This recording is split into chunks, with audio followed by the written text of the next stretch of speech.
Open educational practices, the very broad definition, is a set of practices that include the use, reuse and creation of OER, open educational resources, as well as open pedagogy, open learning, sharing of teaching practices. It's kind of a broad umbrella that encompasses a lot of open practices in education. So the term OEP was originally coined to mean the use of OER in education and how that can transform learning. But in more recent years, it's become inclusive of these other practices, as I said, open pedagogy, open learning, open sharing of teaching practices.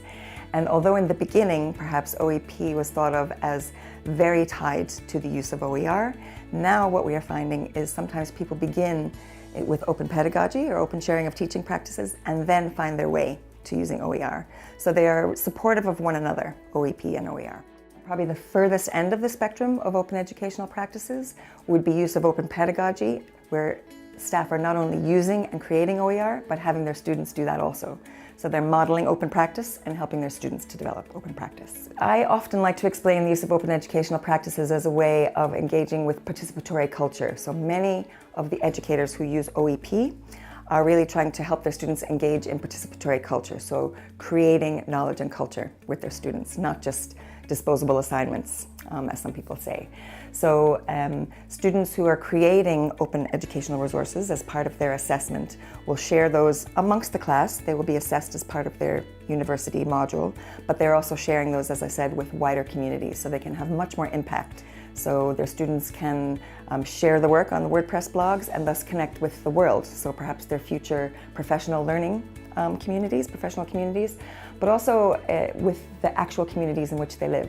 So they can connect what they're learning in university with the rest of their lives.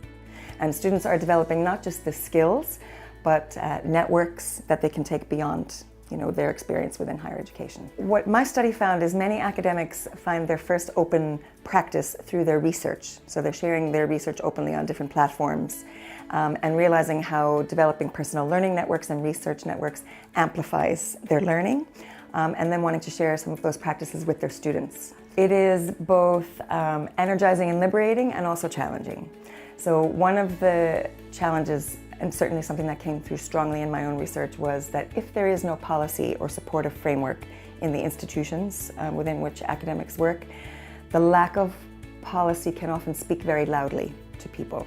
So some academics feel, if this is not allowed, if I don't understand what is allowed, then I don't feel safe doing this. So you will have a few, but you won't have a critical mass.